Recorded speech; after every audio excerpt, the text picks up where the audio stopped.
किसी ने सही कहा है, the biggest quest to learn anything is curiosity.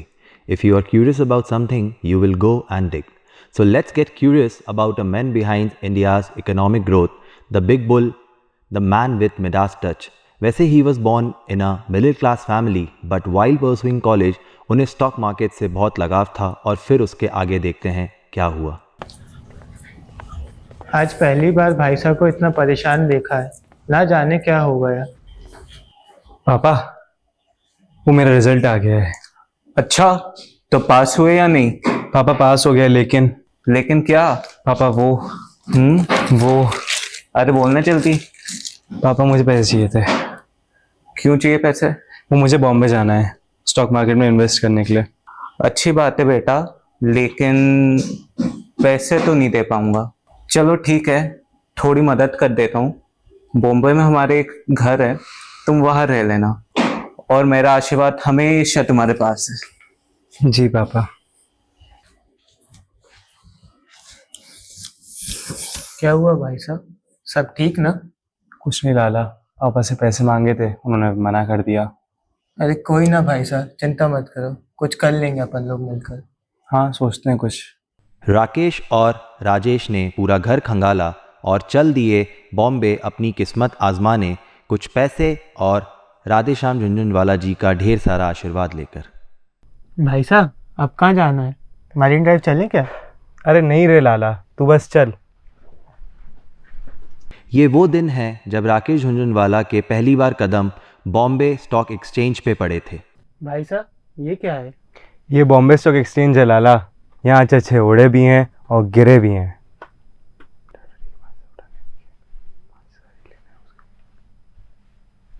भाई साहब, ये कौन है?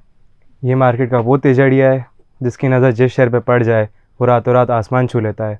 नाम हर्षद मेहता. मोटा बैठो छो.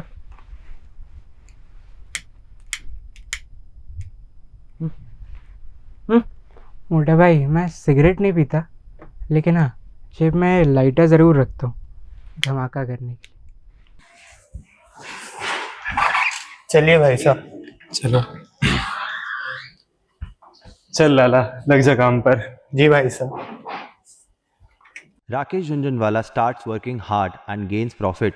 He even met Radhekishan Damani.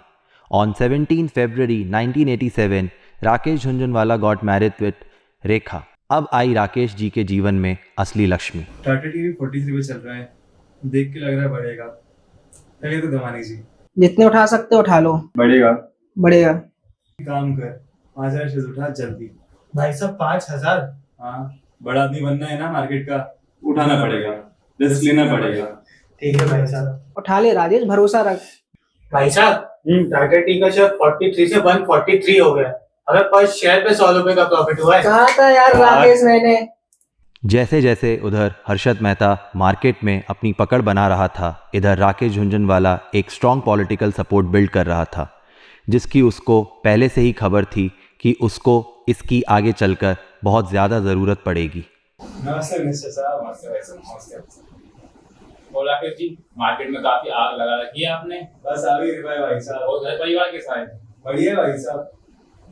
इसी बात पे बहती गंगा में हाथ धोने दीजिए हमें भी. जरूर. क्या चल रहा है मार्केट में भाई साहब? और अरे दमानी जी, क्या है, हमें भी तो बताइए. अरे मंत्री जी, आप समाचार लगाइए, देखते हैं कैसा क्या हुआ है. Harshad Mehta, the big bull gets arrested. Who will be the next big bull? तो मिस्टर मेहता, बहुत सीरियस एलिगेशंस हैं आपके अगेंस्ट, जो मार्केट मैनिपुलेशंस और फ्रॉड से जुड़े हैं. हाँ तो बताइए, आप इस बारे में क्या जानना चाहते हैं?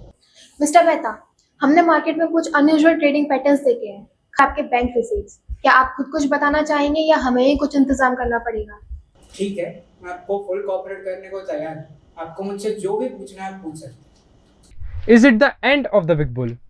Who will be the next big bull? तो भाई साहब, मिल गई अपॉर्चुनिटी. सही कह रहे हैं मिस्टर साहब. चलिए मिलते हैं. जाने.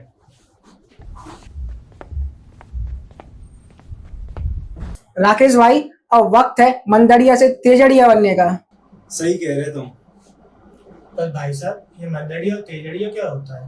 तेजड़िया जो चाहते हैं कि मार्केट ऊपर जाए, जिनसे उन्हें फायदा हो, जैसे कि हर्षद मेहता जैसे लोग, और मंदड़िया जो मार्केट गिराने में भरोसा रखते हैं, जैसे कि अपने मन्नू भाई। यानी अपन लोग मार्केट के गिरने पे पैसा लगाते हैं। लगाते थे, अब तो वक्त है तेजड़िया बन के पैसे छापने का। भाई साहब की बातें कुछ ज्यादा समझ नहीं आती। काफ़ी समय से दूसरी कंपनियों में पैसा लगाने के बाद अब बिग बुल का वो समय आ गया था जब वो अपनी कंपनी स्टार्ट कर लोगों से पैसे लगवाना चाहते थे, और इसमें उनका साथ दिया उनकी पत्नी और उत्पल सेठ ने। Good evening to all, it's 8:30 and स्वागत है आप सभी का आपके ही अपने न्यूज चैनल सच का बोलबाला एंड झूठों का मुंह काला पर, को powered by APT, sponsored by Ballu tea stall and युमताज। मैं गौरव और मैं अंश आप सभी का स्वागत करते हैं आपके ही अपने न्यूज चैनल पर। तो आज हम हमारे देश की विभिन्न नीतियों और वित्त नीतियों के बारे में वार्तालाप करने वाले हैं। Today we will talk about our pride, our nation India. तो इस हॉट टॉपिक के वार्तालाप के लिए मैं स्वागत करना चाहूंगा हमारे यंग मिनिस्टर स्पर्श जी का। तो स्पर्श जी, क्या ख्याल है आपका, क्या हमारा इंडिया एक सही फाइनेंशियल ट्रैक पर है? देखिए, हमारा देश एक ऐसा बहुमूल्य रत्न है जिसके बारे में आप सोच भी नहीं सकते। हमारे देश की वित्त नीतियों में जो परिवर्तन हुआ है, that is our financial reform and our economic reform. हमारे देश का बैंकिंग सेक्टर और लिबरलाइज हो चुका है, जिसके कारण इन्वेस्टर अट्रैक्ट हो रहे हैं पैसा लगाने के लिए, और SEBI is also taking actions to cover the loopholes in the share bazaar. I think our India is on good track. क्या बात है स्पर्श जी। तो आपके अगले सवाल से पहले आपके लिए एक सरप्राइज हो जाए, तो ऑपोजिशन पार्टी के एक यंग मिनिस्टर का मैं स्वागत करना चाहूंगा आशुतोष जी का।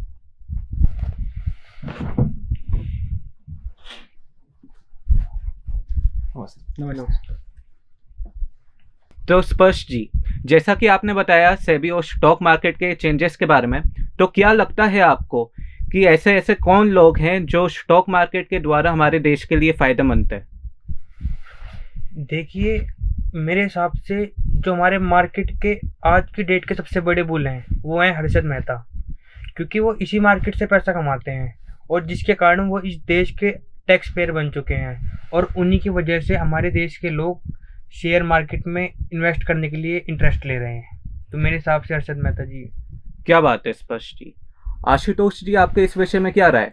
देखिए, मेरा मानना है हर्षद जैसे लोग मार्केट को खराब कर रहे हैं। अरे भाई, कैसे खराब कर रहे हैं? अरे आप रुकिए, आप उनको कंप्लीट तो करने दीजिए। हर्षद जैसे इन्वेस्टर मार्केट को कैप्चर कर कर उसमें बुलिश एंट्री लेते हैं, पर मेरी नज़रों में कुछ ऐसे लोग भी हैं जो मार्केट में बियर एंट्री लेते हैं और अपना और लोगों का बड़ा से बड़ा फायदा करवाते हैं। ज़्यादा दूर मत जाइए भाई साहब, हमारे राकेश भाई को देख लीजिए। क्या बात है भाई साहब, राकेश जैसे लोग शेयर बेच के मार्केट को नीचे की तरफ गिराते हैं, और हर्षद जैसे लोग दिन रात मार्केट को ऊपर उठाने में लगे रहते हैं। भाई साहब, हमें पता है आप क्यों कर रहे हैं सपोर्ट, आपका पार्टी फंड कहाँ से आ रहा है सब पता है हमें।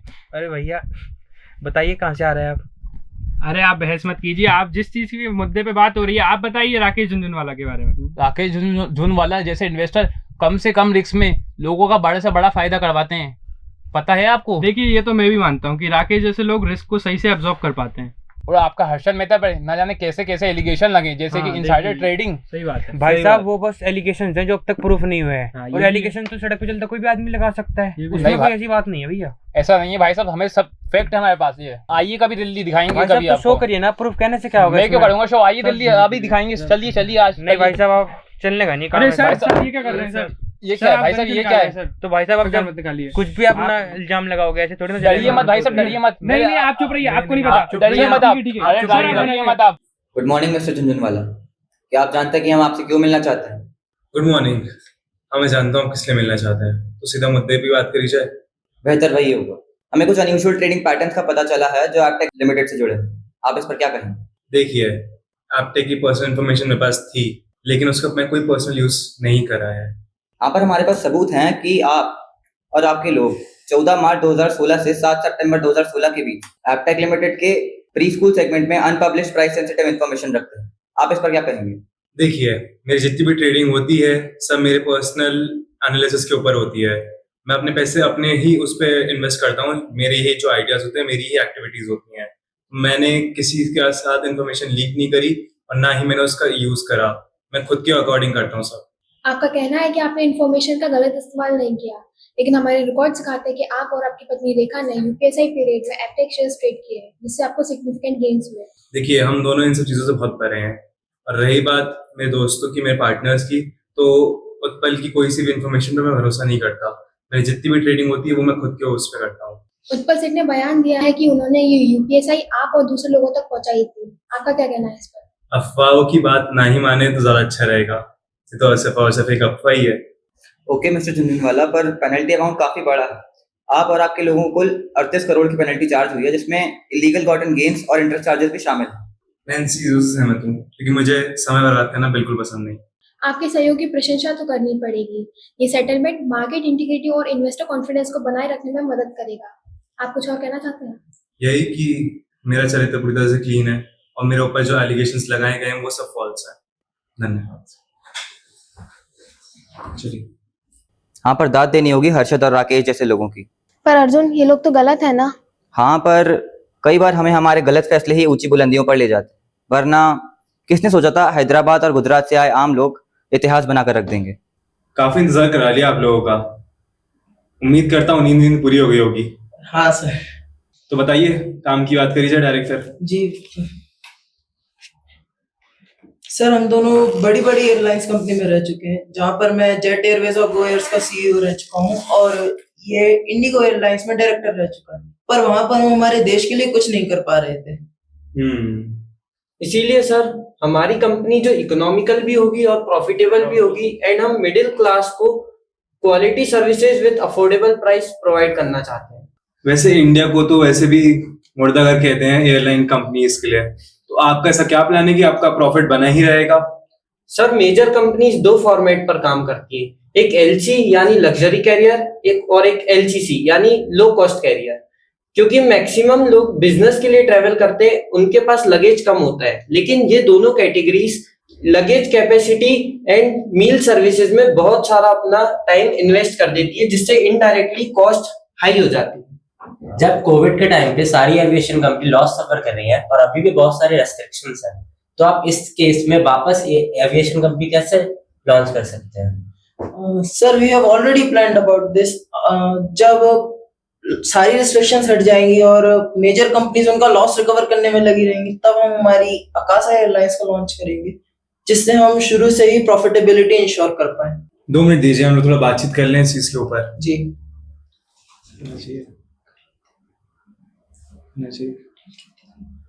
तो फिर बात कर लीजिए डील की। सर, $38 million और 40% ऑफ स्टेक। स्टेक तो मेरे को ठीक लग रहा है, लेकिन 30 आप थोड़ा ज्यादा बोल रहे हैं। ऐसा करते हैं $35 million पे डील करते हैं क्रैक। ठीक, डील सर। डील। अब चाय वाय पी के जाइएगा थोड़ा सा। सट्टा लगाया आपने, ये कंपनी चलेगी भी? ये कंपनी चलेगी नहीं, उड़ेगी। देखिए, राकेश जी की तबीयत आजकल बहुत ज्यादा खराब हो गई है, तो अब से रेयर एंटरप्राइज को मैं संभालूंगी। ये पूरा काम आप अकेले कैसे संभाल सकती है? क्यों, आपको कोई शक है क्या? मैंने भी राकेश जी के साथ रह के पूरा काम सीखा है और अब मैं इस कंपनी को आगे और सक्सेसफुल बना के रहूंगी। हाँ रेखा जी, हम सब आपके साथ हैं और हम सब पूरी कोशिश करेंगे कि रेयर एंटरप्राइजेस को बहुत आगे बढ़ाएं। मुझे आपसे यही उम्मीद थी। Thank you so much.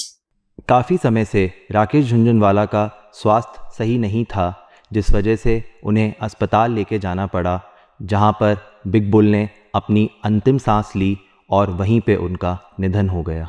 भाभी सर, इस साल हमें टाइटन के शेयर से काफी अच्छे प्रॉफिट्स हुए। हाँ, हमने टाइटन के एडिशनल 6.5 लाख शेयर्स लिए थे, तो पिछले 2 महीने में 24 करोड़ का प्रॉफिट हुआ है। वाह रेखा जी, ये तो बहुत अच्छी प्रोग्रेस है। अगर आज सर होते तो वो बहुत खुश होते। राकेश ने बहुत आगे का सोचा था, मान गए राकेश भाई। In July-September 2024 quarter, Rekha sold 0.2% of her stake in Titan. However, she continues to hold a prominent stake in the company, and most of the profit came from 5.4% holding in Titan. Even after Big Bull's death, Team झुनझुनवाला's biggest holding remains Titan.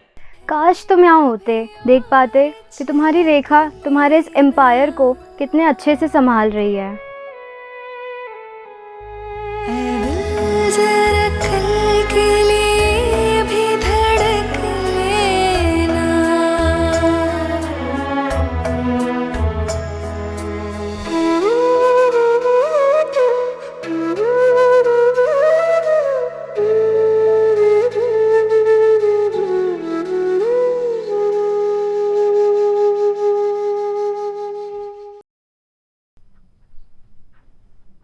I was not afraid of making mistakes, but my mistakes were those which I could afford.